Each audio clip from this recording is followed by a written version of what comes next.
Bueno, ahí nuestro hermano Sergio lo va a compartir. Gracias, hermano.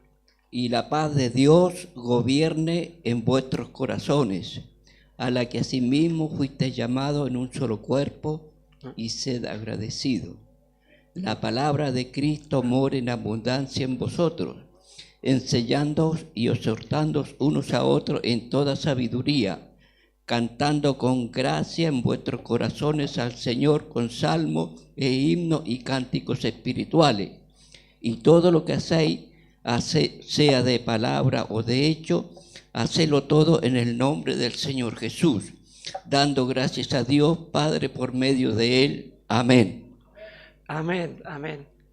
Un versículo más, ¿no? Muy bien, hermano. El 15 también. Muy bien. Gracias, hermano Sergio. Bueno, la meditación de esta mañana le puse por nombre una alabanza que cantamos siempre, que es todo para su gloria y para nuestro bien. Vamos a hacer un recorrido por la carta a los Colosenses. El apóstol Pablo la escribió en el año 61, 62 después de Cristo. Él estaba encarcelado en situaciones durísimas y Timoteo se dice que fue el escriba que le ayudó en la redacción de esta carta, en donde el tema central de la carta es la supremacía de Cristo sobre todas las cosas y que en él se encuentra la plenitud. Y habla la carta de Epafras, que fue un fiel ministro de Cristo, que él inició la obra en Colosas y pensaba, ¿no?, qué importante el trabajo, ¿no?, de Epafras, de los misioneros, o por ahí nuestro hermano Juan, y que también viaja por iglesias, y cómo Epafras, la importancia, ¿no?, de él dar el reporte de la salud de las iglesias, ¿no?, de cómo estaba, fui a visitar tal iglesia, y más en este caso, ¿no?, que Pablo no conocía a estos hermanos personalmente que estaban en Colosas, y tuvieron una muy buena enseñanza de Epafras. ¿A quién estaba dirigida esta carta? Esto es muy importante. Estaba dirigida, dice, a santos y fieles hermanos en Cristo que estaban ahí en Colosas. O sea, eran personas que eran cristianos. Era una comunidad, una iglesia joven. Ellos estaban luchando por mantenerse firmes en la fe. Aunque habían escuchado las enseñanzas correctas de Epafras, las influencias externas estaban sembrando confusión en los corazones de los hermanos.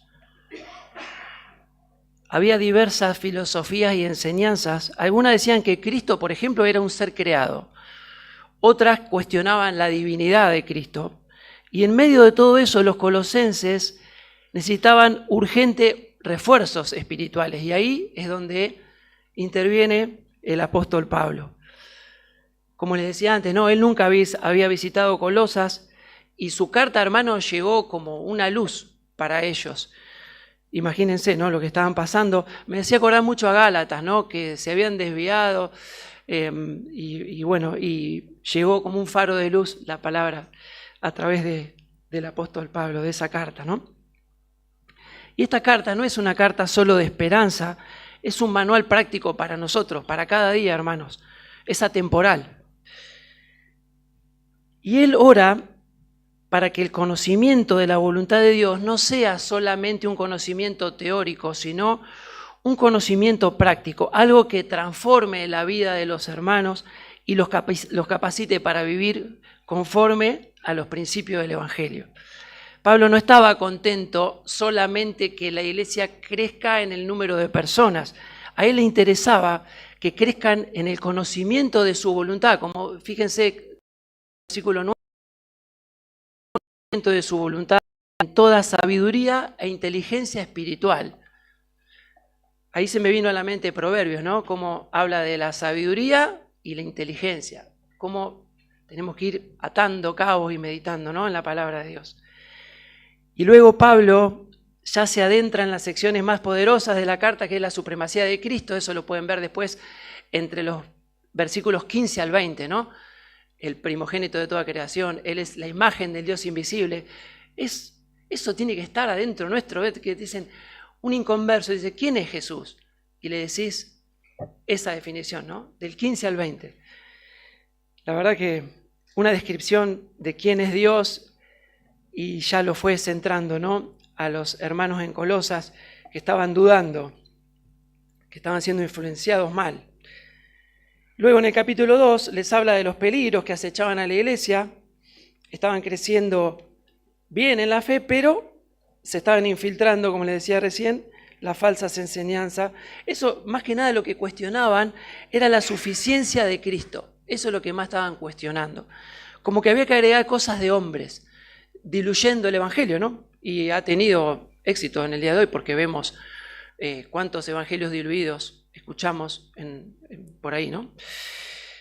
En el capítulo 3, que es donde ya vamos desembocando en el verso de espada de hoy, hay un cambio significativo en la carta. Presten atención que ya empieza a hablar de la nueva vida en Cristo, empieza a aplicar las enseñanzas teológicas que hablamos antes, la empieza a aplicar centrándose en la vida práctica que debemos vivir. Fíjense que son imperativos, empieza a decir, haced morir lo terrenal en vosotros, vestidos como escogidos de Dios. Todo en el capítulo 3, ¿no? Versículo 5, versículo 12.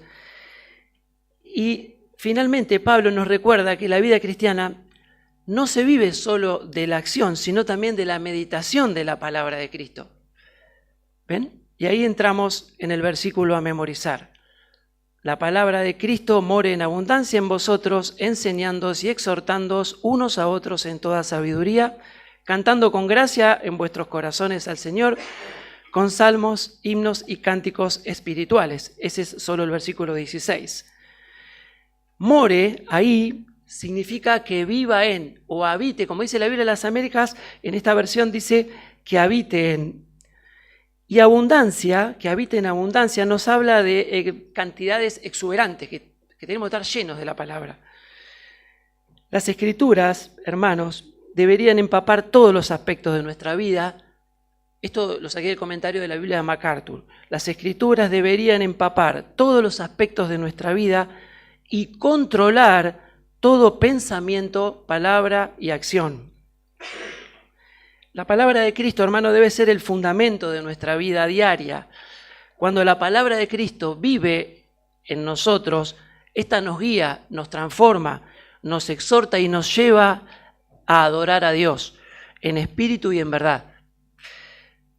El Salmo 119:11 dice, en mi corazón he guardado tus dichos para no pecar contra ti. Tus dichos, su palabra, ¿no es cierto? Después dice, en toda sabiduría. La sabiduría de Dios es dada por el Espíritu Santo y nos capacita para vivir de una manera que honremos a Dios en todas nuestras decisiones. Después dice, cantando con gracia. La Biblia de las Américas dice, con acciones de gracia. Ojo con eso, porque yo puedo cantar con gracia, pero sin entendimiento. Yo tengo que ir orando mientras vamos cantando. Hoy cantamos, nada en la tierra deseo más que a ti. Le hago esa pregunta. ¿Qué cosas están interfiriendo, ¿no? Que meditemos en lo que estamos cantando. Nada en la tierra deseo más que a ti, Señor. Y bueno, eso es cantar con entendimiento. Estar muy atentos a lo que cantamos. Porque con gracia puedo usar una gracia y no digo nada, y no puedo tener una buena voz, puedo afinar, pero no entiendo lo que estoy cantando. En cuanto a los salmos, los hermanos de la iglesia primitiva los cantaban al unísono, todos juntos. Y esto lo aprendí, que no lo sabía, los himnos se distinguían de los salmos porque se enfocaban más en todo, más que nada en el Señor Jesucristo. Yo eso no lo sabía, pero bueno. Y cuando dice cánticos espirituales, ahí es probable que fueran expresiones personales de testimonio de los hermanos que exaltaban las verdades de la gracia y la salvación en Cristo. Y después dice, al Señor en vuestros corazones. Eso no solo es en público, sino en privado, ¿no? El Señor mismo es la fuente como el objeto del corazón lleno de cántico y de alabanza. Él pone en nosotros el alabarlo, el exaltarlo. Y esa clase de expresión musical le agrada tanto al Señor que fijen lo que pasó en 2 de Crónicas 5, del 12 al 14, si pueden rapidito verlo, porque ¿saben lo que pasó ahí? Al Señor le agradó tanto las alabanzas que su gloria descendió. Y es hermoso leerlo. Si después lo quieren leer, lo pueden meditar en eso. Y en el versículo 17, así no lo hago tan largo, dice: y todo lo que hacéis, sea de palabra o de hecho, hacedlo todo en el nombre del Señor Jesús, dando gracias a Dios Padre por medio de Él. Acá Pablo nos muestra una de las motivaciones principales en la vida cristiana. Nosotros no debemos vivir para la adoración y la afirmación del hombre, sino para que todos nuestros hechos y palabras exalten el nombre de Cristo con un corazón de gratitud hacia Dios. Cada acción, hermanos, cada palabra y pensamiento nuestro tiene que estar dirigido hacia la gloria de Dios. Y todo lo que hagamos debe ser un testimonio de la transformación que Cristo ha hecho en nosotros. De eso ya va a ahondar más el pastor en lo que él hizo en nosotros, ¿no? En la vieja vida y la nueva, en su prédica. Hermanos, en definitiva, todo es para su gloria y para nuestro bien.